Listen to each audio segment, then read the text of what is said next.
So I got to know this horse a little bit better. I am fairly certain that she has been living pretty feral and has probably only recently been introduced to a stable environment, let alone anything else. This horse does not know how to manage itself in a stable. It gets a little bit bothered and worried, doesn't back up easily. Unfortunately, I think the lady that's bought her has got herself a bit of a challenge. Good. So we've been working on very simple things like back up, but you can see already she is looking bothered, a little bit tense, and we need to try and get these back shoes off, so we're going to work quietly away on the basis that she is still very frightened. We'll try and manage things, so it may end up we get one off, we'll see. We want to work with where the horse is at. So John has turned up and let's see what we get.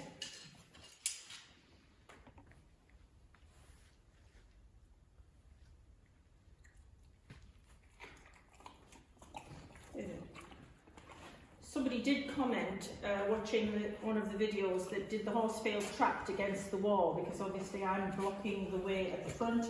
She has the wall against her side and she has John blocking her near side.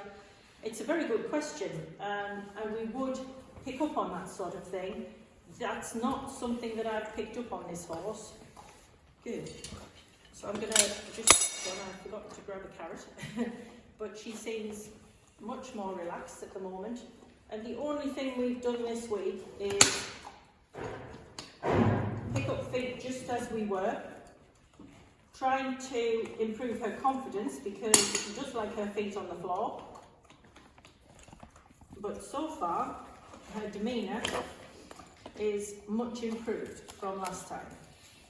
And understandably, John will be cautious because it was clear on the video that one of the very few signals that we got that she was going to take her foot back was that she stopped eating. So I'm going to try and relay that to John because he hadn't actually picked that up from her leg. I think that's a win, isn't it? That's good. We like it when it goes like that. So interestingly, right from the beginning, once he'd introduced himself, hopefully it was clear on the camera that this horse had a slightly more curious expression on its face, not looking quite so fearful. She's a little bit grabby at my hand, you can probably see that, but that's all tension. People will say it's because you've been hand feeding her. That's not the case at all, although some horses will get nicky if they've been fed from the hand in an inappropriate way. But horses will mouth and become licky and a little bit chewy if they're bothered. Good. I try and have whatever reward I'm going to give them handy because I don't like them to associate dipping into my pocket with a reward coming. But everything that I'm picking up at the moment is that she's pretty calm with proceedings.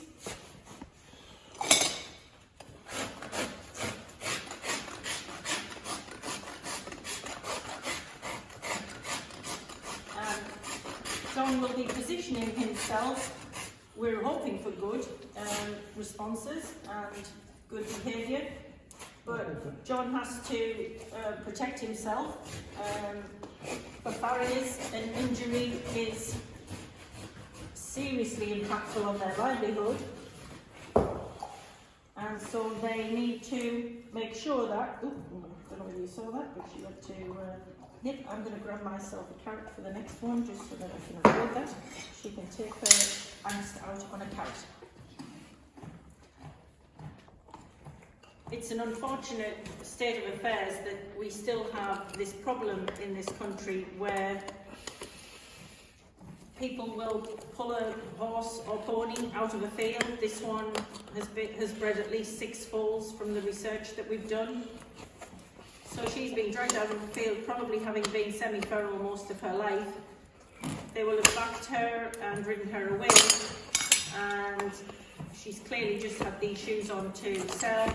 They've been put on quickly, unaltered, to sell, and she has been sold to a lady who's in her 60s, and we have got quite a project on our hands, in that I have seen videos of this horse being ridden, but whether that amounts to a horse that can be ridden by a lady in her 60s who's a little bit nervous and only really used to riding school ponies, only time will tell. Good. Good. I have to say I'm really happy to see this. She seems in a good place. We haven't got the snorting that we had last week.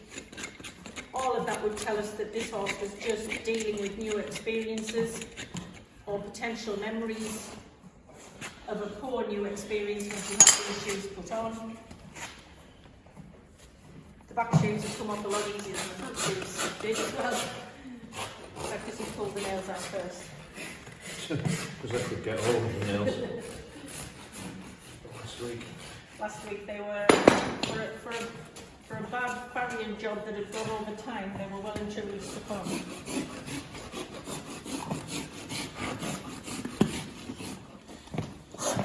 Good.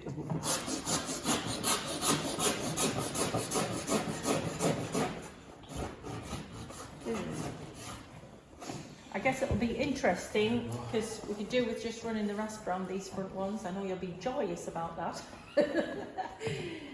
Just to see whether she copes the same, because everybody's always afraid of the back feet of a horse, and actually it's much harder for a horse to have its front feet off the floor, because that's where the bulk of the weight is. Good.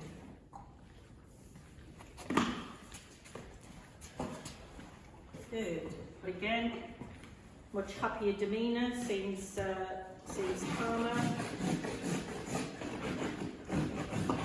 Much less concerned about what's going on. And this is what can happen, little snatch there, but kind of just a bit of a weak attempt to take a foot back. We can look at that. Good. Good.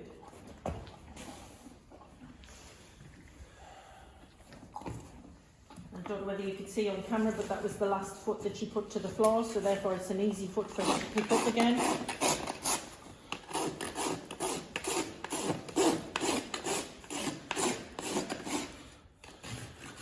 And we psyched ourselves up for a bit of bother, and as usual, they make liars of us. So again, it doesn't take much for this horse to get worried about having its feet taken away from her. And clearly more so the front feet than the hind feet. So this is something that we'll work on quietly. Gone a little bit snorty on us. Good. Give her a minute. What we don't want the horse to think is that we're in a rush, and that with that becomes more pressure. We're just going to keep it all civil, because we want it to be easy to do. She's been very easy for her owner, if a little bit sticky-footed, but not a sign of any potential harm going to happen. But we know that she's stopped chilling there. Yes. What she does is she gives you a 3-second warning. I'll just get a count now. She gives you a 3-second warning when I'm not chewing that she's tipped over enough that she needs her foot back. Good. But interesting for you to see that the hind feet, much less of a problem for this horse than the front feet. Good. Good. Just been talking about the reasons why this horse might be behaving the way it does, and certainly John's noticed tension in that left front. Horse doesn't want to bring that leg forward. He did mention you being under the horse's head on that Yeah, side. it doesn't make me just been underneath its head. And that's an important point. Some horses don't like you being underneath their head, and these are things that farriers find out that owners don't necessarily. The go-to for a lot of people is to rack a horse's head against the wall, and we've just talked about that as well. The worst thing you can do, obviously it gets a temporary fix, and in an emergency situation it can keep you safe, but it's not a solution to a horse being quiet and confident, having its feet handled in the way it needs to be, either by us on a day-to-day basis or by John when he visits. So that extending the fall-in forward is something that we'll work on a little bit. And it may be worth her seeing the physio, because she seems completely sound, but there could be tension in her body somewhere that we can help her with, so it's something we'll look at.